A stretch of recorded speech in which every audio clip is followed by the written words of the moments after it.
Tiniyak ng Department of Interior and Local Government na mas paigtingin pa ang police visibility sa mga lansangan para mas ligtas ang publiko.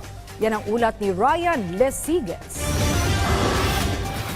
Para mas matiyak pa ang kaligtasan ng publiko, ipatutupad na ng Department of the Interior and Local Government o DILG ang Unified 911 sa ilang lugar sa bansa sa buwan ng Hulyo. Kabilang dito ang Metro Manila, Region 7, Region 1 at BARMM. Sa sandaling maipatupad ang 911 hotline ng DILG ay kailangan sa 5 minuto ay agad makaresponde ang mga pulis. Kinakailangan daw ito upang maiparamdam sa mga tao na ligtas sila sa kalsada sa kabila ng ulat ng PNP na bumababa ang bilang ng krimen. There are 225,000 policemen. If done right, kung tignan ng metrics, kung tignan ng heat map, kung saan ang high crime prone areas, kaya yan. With better technology and better data, kaya yan. Ang ilang motorista at commuter, ikinatuwa ang dagdag puwersa ng PNP sa mga kalsada. Anila, iwas disgrasya mula sa masasamang loob kung marami ang bantay sa lansangan. Pag may mga pulis po sa paligid natin, naiiwasan po or natatakot ng mga masasamang loob gumawa ng krimen po. Kaya pabor po ako. Sus, pabor na pabor. Bakit, sir? Ay, malayo ka sa taong mababait. Tulad ng mga oldapir, mga adik. Para malayo ka dyan, mayroon silang, kaya nga maganda may pulis para may magatulong sa atin.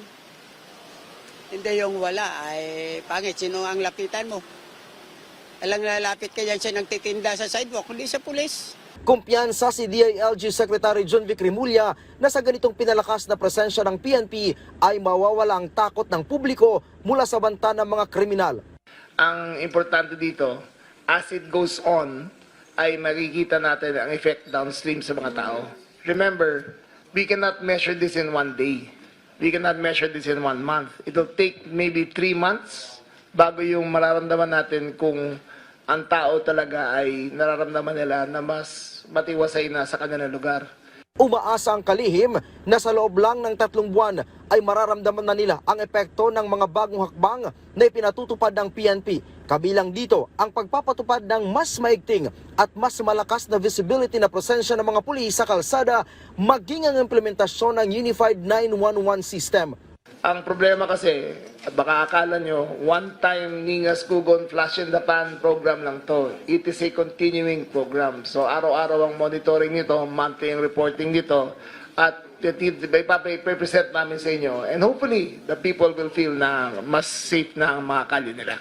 Makakatuwang ng PNP ang BFP at LGU sa pagpapatupad ng Unified 911. Kaninang umaga ay pinangunahan ni Rimulya ang sabayang presentasyon ng NCRPO para sa Intensified and Recalibrated Police Visibility Program. Kasabay nito ay isinagawa din ang isang simulation exercise o SIMEX kung saan ipinakita ang mabilis na pagresponde ng mga pulis.